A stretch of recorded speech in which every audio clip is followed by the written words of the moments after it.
You're listening to the Youth Critic podcast on KHZ Network. Find us on Facebook at DecibelUNG Radio and find us on Twitter at DecibelUNG. If you like this episode, please leave a like and comment on our iTunes page at KHZ Network. And now for the podcast.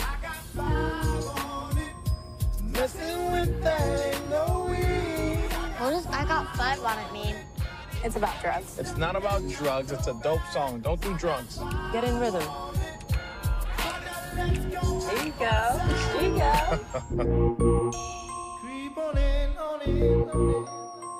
Can't believe how big Dave got. Did you hear Gabe got a boat? He's kidding, right? He's not kidding. Hey, I think it's vodka o'clock. Oh, yeah. Where's Jason?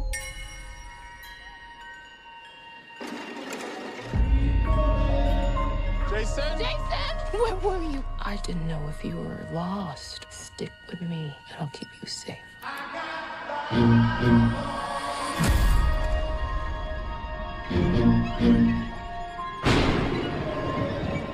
There's a family in our driveway. It's probably the neighbors. But y'all scared of a family? Hi, can I help you? Zora, put your shoes on. If you want to get crazy, we can get crazy.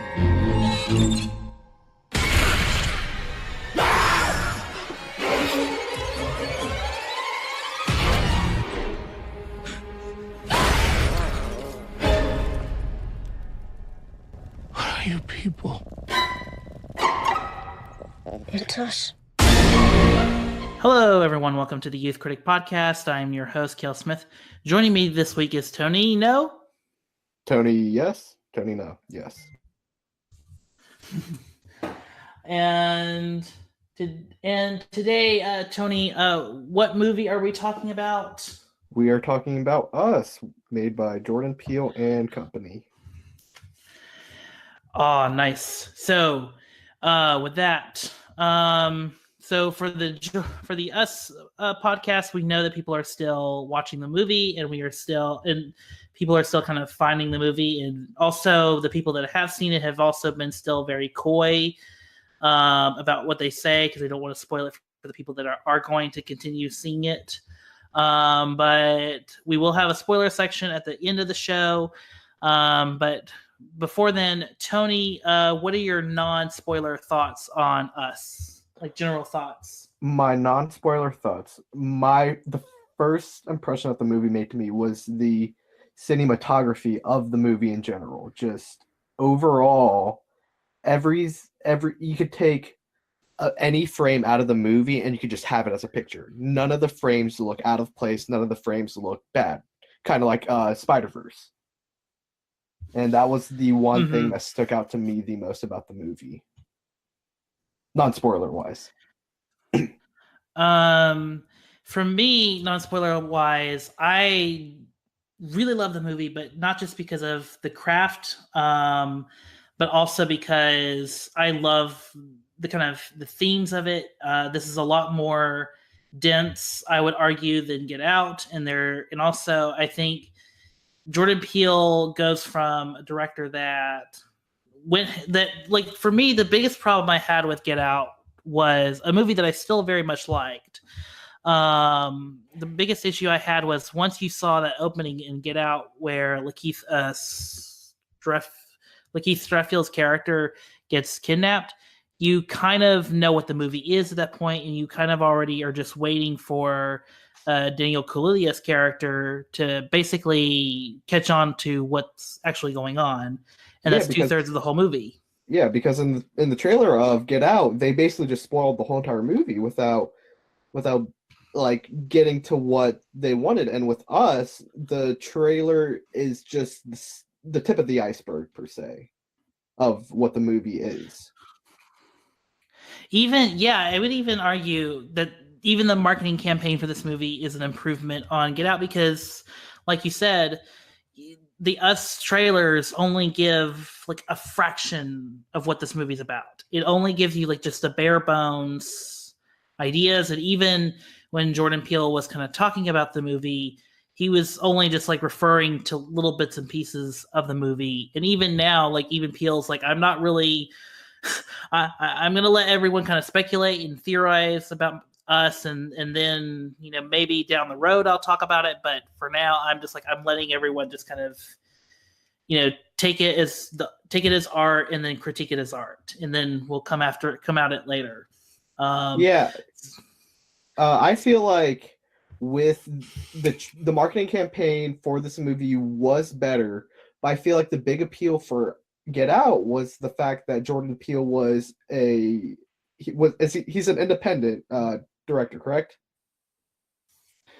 He's like independent in the same way M. Night Shyamalan funded the last two like Unbreakable films.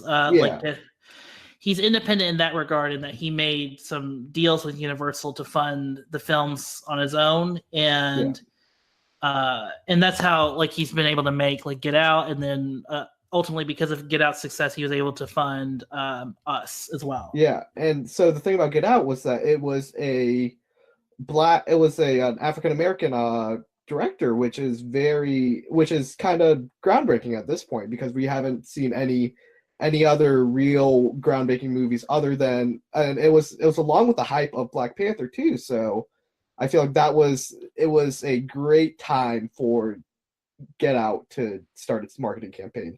And then Us was kind of a segue into, we know that Jordan Peele can create quality movies, and because we've all seen Get Out, and just overall just quality.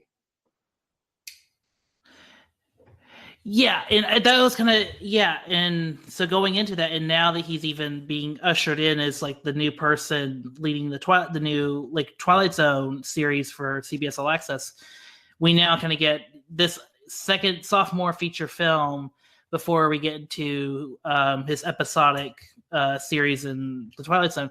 So with that, other things I really wanted to draw into is, I really love how Jordan Peele like interweaves comic relief with horror.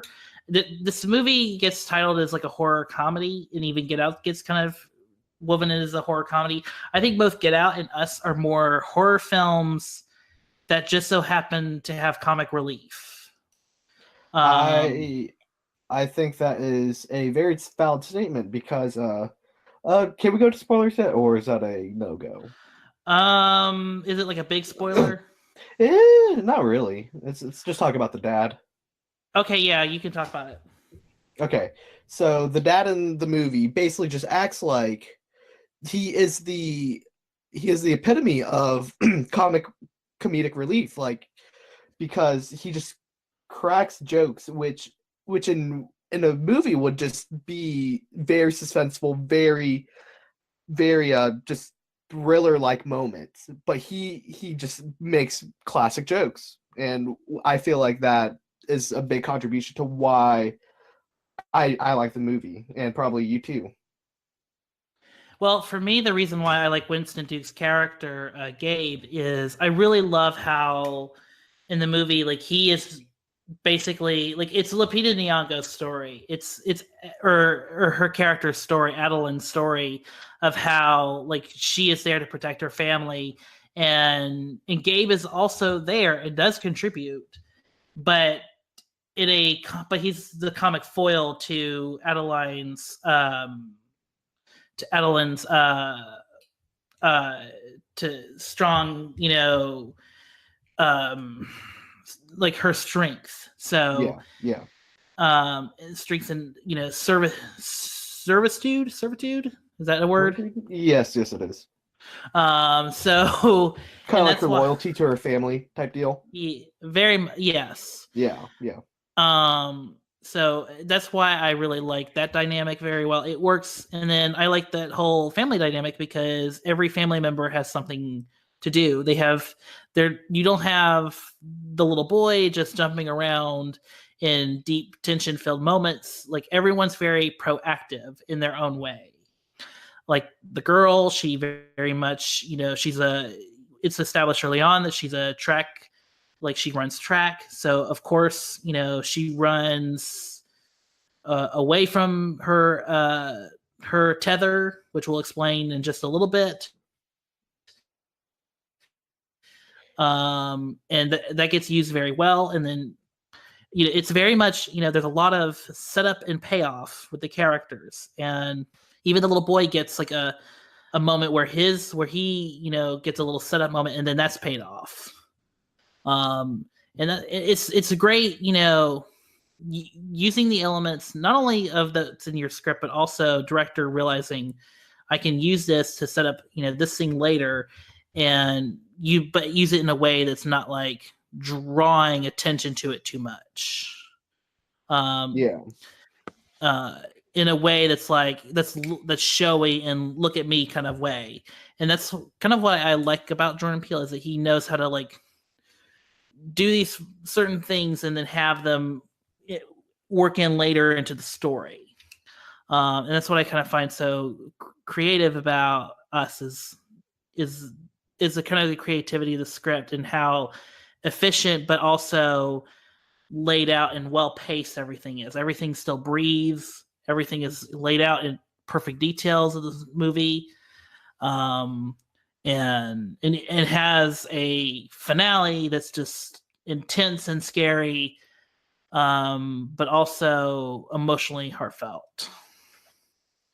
Yeah, so my biggest takeaway from the plot of the movie itself is just the sheer amount of duality within the movie, because just visually, like you have the main thing of the tether, but you also have the quote Jeremiah 11:11, which kind of visually represents a duality, and just the parallels between back then and today, because it's all set in the same location. It's just back then and now, which I just think the representation of pairs and doubles sticks out to me in the movie.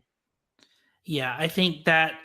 Well, I mean, the whole it's a whole doppelganger situation where you're meeting your other self, but you're meeting kind of that darker side of you, and it has manifested in a way that's completely dark and unrelenting. It's a killing machine in the same way that the creatures of It Follows are chasing you, but you can never really fully escape them because they know how you act, they know who you are, and they know your habits. They know what you'll rely on the most. In terms of like trying to save, they know your weaknesses, and because they are tethered to your soul, and in a way that we'll explain in just a little bit, but still, that's kind of the crutch of the whole movie is that these characters are running from essentially themselves, and they're running from manifestations of something that is lesser than, but is manifesting to try and be equal or even better than them. And that's what is much more interesting to me about this movie going forward than other like horror movies, even horror movies that are like trying to also be like deep in their themes as well. Well, you gotta think about it. Oh yeah, you can go. Go ahead. Okay, so the thing about horror movies is that usually they're not used to set up a metaphor or an allegory for the theme of the movie. They're usually just set up for pure thrill of the movie itself. Like Don't Breathe. Your roller coaster.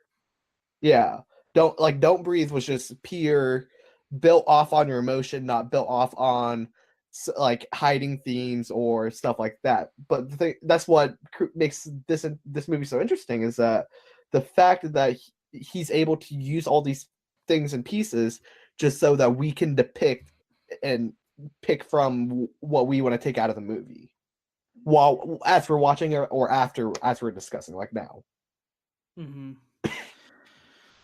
So with that, now that we've kind of talked about the movie long enough, do you want to get into spoilers? We've Yeah. kind of. All right, so listeners, we are going into spoilers. If you haven't seen the movie, please go check it out. Tony and I both recommend it. And come back to us when you're done. If you have watched the show and you're still and you listen, continue on. We'll continue on. We'll continue on talking. Anyway, your spoiler warning is up. 3, 2, 1. Where to begin with the spoilers? Probably, I would say with just like the tunnel. I would talk about the tunnel system first, or like the depth of which like the tunnels like integrates within the movie. Okay, so all right, okay. So the twist of the movie is that the government has cloned like a bunch of pretty much the entire populace of the country and tried to use these clones as basically as a subtle way to control the people above in order to market, capitalize on their kind of, basically to control the population essentially. And that's the twist. However, the experiment didn't quite work. So they kind of just abandoned and hoped all of these like tethers, as they're called, would just like die away. However, because at the I don't want to spoil the very ending twist, but I'll just say, like, because Red, as she's referred to in the movie, met Adeline in this like hall of mirrors that somehow led to the tunnels with all the tethers.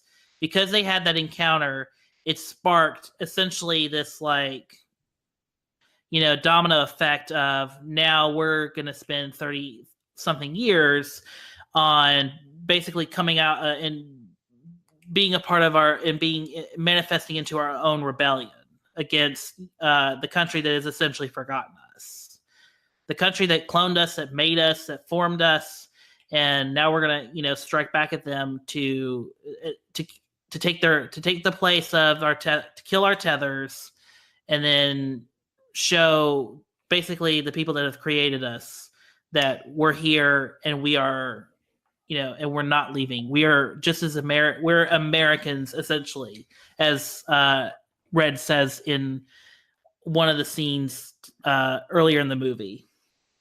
Yeah, and that's the crux. Did I leave something out?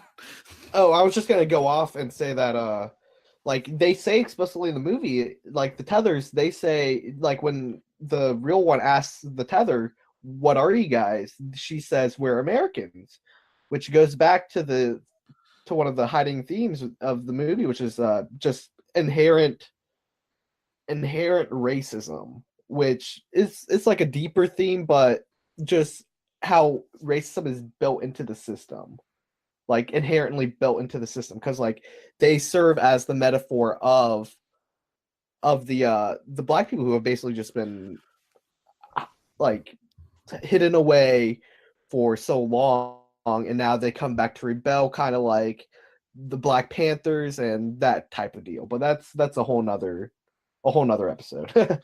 Right, but it's still kind of in that same ballpark in that these people were forgotten in the way that a lot of the populace in essentially, and especially like in rural areas, have been forgotten and have kind of been left to fend for themselves, and now they're kind of rising up to take back what was theirs from people from the coast or people of upper or higher class. And that's where essentially the movie is kind of that metaphor of the lower class coming out and rebelling against the higher class system to become higher, more educated, especially in the scene where Elizabeth Moss's tether, after they have killed all of Elizabeth Moss's family, she goes up and puts makeup and and makes herself look pretty and tries to, have that accentuating look of, beauty that she has imagined herself as, when she was like imagining, what her tether had been doing or all this time. And so the whole movie for most part is kind of an allegory of the class system and how it's all, falling apart. And unfortunately this random black family are just kind of caught in the middle of it, and primarily because Adeline basically set the domino effect of what would become the rebellion, essentially. And they even learn, like, later on, that all these tethers have just been coming out of the, I guess, the hall of mirrors and trying the whole, in the like, sewer system, the whole sewer system, whatever. Yeah, well, it's mentioned in the movie that maybe they came from the sewers. That's possible because again, it's all right under California or Santa Cruz, California, essentially. Or at different. What I kind of assume is different regions of around the world. Because they have to. And you got to remember, at the very beginning of the movie, it stated that there are thousands of miles of tunnels, which rather it be subways or whatnot, under the continental United States, which quote unquote aren't being used, but we find out in the movie they're being used for the purpose of the tethers. Yeah. And so, yeah, I mean, we know so knowing that going in, and we're following this family, hold on, let me pull it up. Let me pull up my IMDb. The Wilsons are essentially caught in the middle of this, and now they have to fight along with their children, fight a way out of Santa Cruz, and basically just fight to survive their tethers and outwit them, in any way, shape, or form. And that's basically the whole movie. It's a thriller where this family tries to outwit, their doppelgangers, and there's some more unexpected twists along the way. I won't spoil the ending twist because to me, the ending twist, it makes a lot more sense the more I think about it. So I feel like the people that have seen the movie, like, it works. If you really do think about it, the whole idea of it works. It works in the context of the movie. Some people think it doesn't make sense. But I think if you think about, like, everything that's been presented to us in the movie, especially in how other characters talk, but this one person doesn't, or this one person does talk and the others don't. I think it all makes perfect sense in how, and it goes to the other theme of the movie, which I think is this movie is a lot about nature versus nurture, and because the whole idea of the movie is that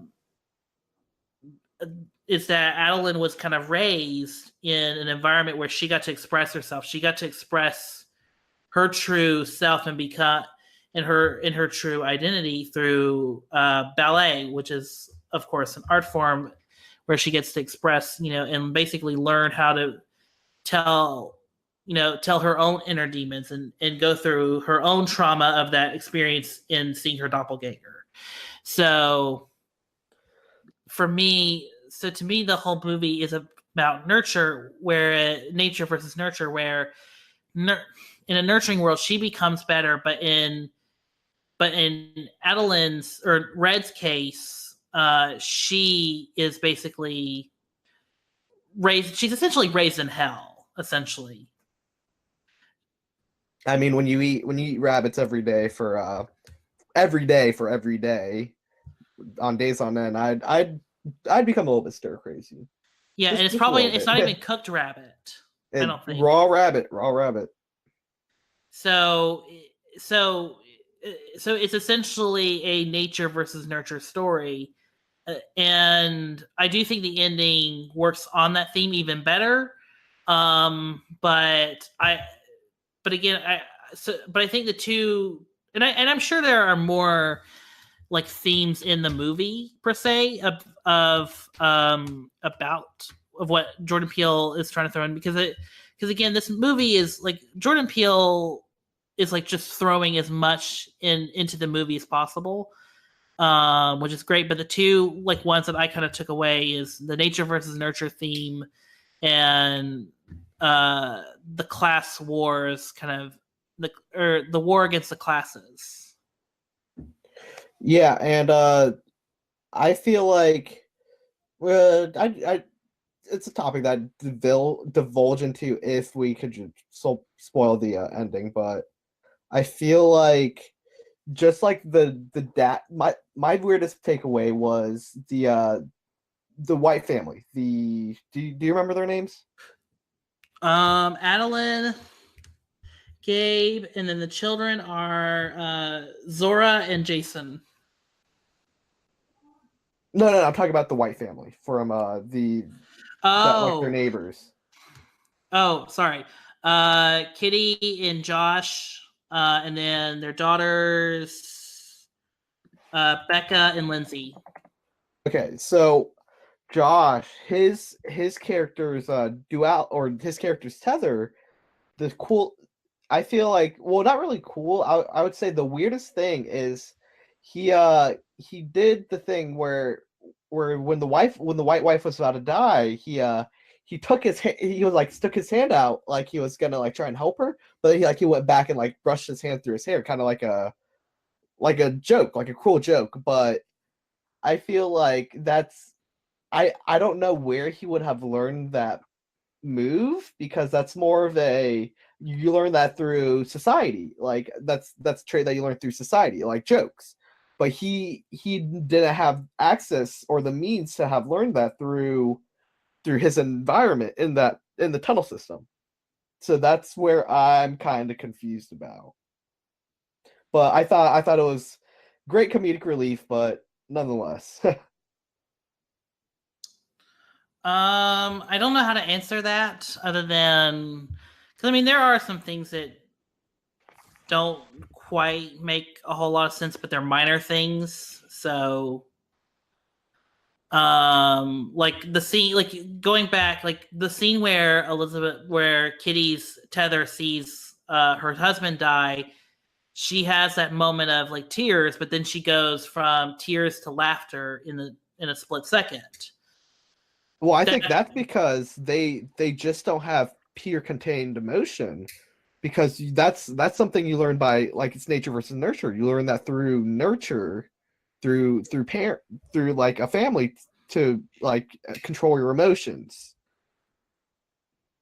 And it's not just a primitive trait that you pick up. Okay. All right. I'll buy into that. What else? What else can we say spoiler wise? I love the motif of the hands across America, especially when when it's realized like the reason why the tethers are basically wearing red is because it's red on the shirt that Adeline wore in her on her clothes. Like that's the shirt that she got. Like that's the characters on the shirt. And she saw like unity, like, we're all going to unify by wearing red in the same way the people above did for the, Hands Across America campaign did. Yeah, and I one of the funny things that I saw was that, or not funny, but one of the things I noticed was that the scissors that they used to kill everybody, they were gold. And with gold usually represents wealth and the like the upper class per se. But the golden scissors were used to kill the upper class, kind of like a clashing classes, basically. Right. Yeah, you can even read that as, like that gold that they have, that weapon they have as power, and this is them using their power to strike against, their privileged tethers, and this is how they're going to fight back. On the other hand, you can also read it as they use these old scissors to, make craft to keep themselves entertained or something. Because that's all they had, or it's because it's it's a very sharp metal. It was used to cut up like the fur off of bunnies or something, or to defer them and so they could eat for dinner overnight. Yeah, they could 30 years. Yeah, they could cut the hide off of the bunny so they can just eat the straight up meat. Yeah. Also, I have to mention this is a scary movie. Even that first opening of the movie where Adeline is a young child back in 1986, she's just walking on the beach and she's all by herself, and just everything is just creepy about it with the thunder and lightning going off in the distance, and as she's just walking on the beach in the dark, and then she just stumbles upon this hall of mirrors, as you will, and it's just completely dreadful and scary, and it all leads to this traumatizing moment for her. So it does help that there was a packed movie theater when we saw the movie, so it totally helps. This is a great movie to go with a crowd. This isn't a quiet place where you have the teenagers behind you commenting on every little thing, and also saying at the last minute of the movie, this movie's terrible. This isn't that kind of movie. This is the kind of movie where I think everyone can enjoy the film, even if they're not looking for the cerebralness of it. Oh yeah, if you're just watching the film for the film, it's a quality film. It's just that Jordan Peele's extra level of depth that he adds to each of his movies is what makes the film the film. Because again, think about it. Us is a metaphor. It's a literal acronym. What's it called when it's us spell something? I forgot what it's called. You mean an analogy or an acronym? It's it's anagram? Anagram, maybe? Yes, an anagram. So us could serve as an anagram for the United States. Basically just saying this is the embodiment of what the social classes of the United States are. And yeah, just everything about the movie you can trace back to a deeper meaning. Yeah, and I think that's the most clever part about the movie is you can, watch it as just as is an artful critique of society, and how the class system has failed a group of people for a very long time, or even a part of our country for a very long time. Yeah. So in the end, I think Jordan Peele has a lot more to say in Us, and I think it's a lot, and it's very, and I think it's even different, and I think it's different enough from Get Out to where people won't be he's just commenting on the same things, much like today, as of this recording, the honest trailer for every Tim Burton movie has come out, and watching that nearly gave me deja vu the whole time, because it's just Tim Burton just is saying the same thing after 18 movies. And here's Jordan Peele creating two very completely different movies and doing two completely different things and doing it very successfully. The thing about this movie as opposed to Get Out is that Get Out, it was very expected. You expected the family to turn, you expected the black guy to win. It was just, there was nothing that was up to the interpretation of the watcher in terms of what's going to happen next. But in Us, there's so many different plot twists that you're just kind of or not plot twists, but mirages that lead to deeper meanings that that you would have expected and Get Out, which which shows how much how much Jordan Peele's developed as a filmmaker in terms of what to add to a movie and things like that. Yeah. So with that, I mean, what else can we say about Us that, hasn't been said yet?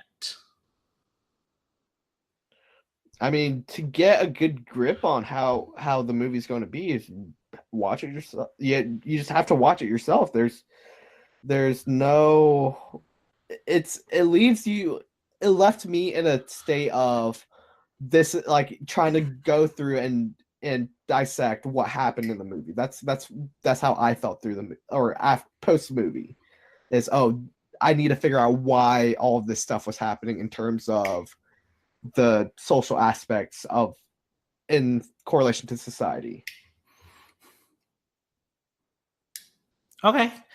Yeah, that's how I would say it too. I would actually just refer to my own tweet about it after coming out, is that this is a movie that, if you're a horror fan and you just want to see, the horror movie of the week or month, this is perfect for you. Probably the year. Yeah.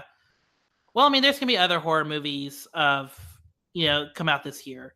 I mean, but I feel like this one's the one that has the most critical acclaim to it. Okay. I mean, like, I'm kind of referring to, like, if you want to, like, if you're just coming out to check out the, movie of the week, the horror film of the week. Oh, yeah. Then, this is good. This is a really good film for you to check out. But if you're also into cerebral horror of the A24 caliber, this is also good for you. This is a horror movie where I think every horror fan can kind of,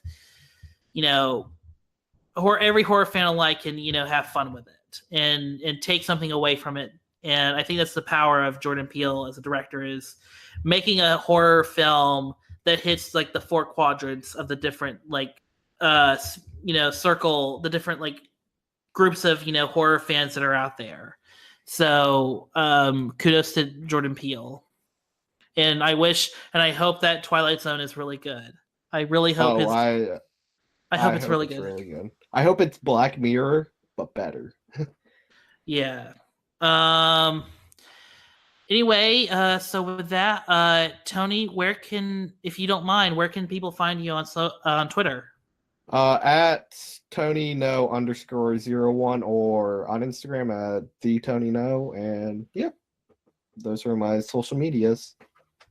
Or you can find me on LinkedIn. All right.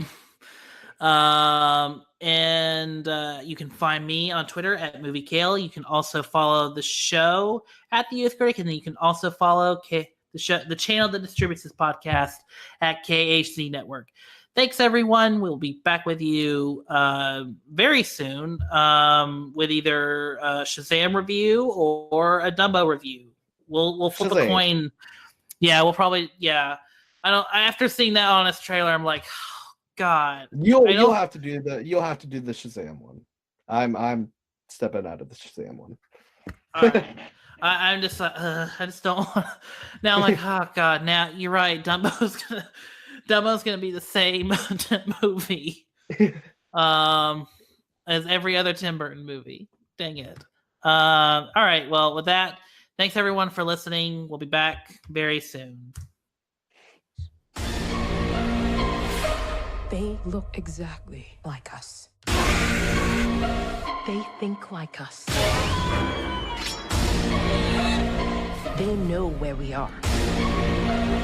We need to move and keep moving. They won't stop until they kill us. Or we kill them.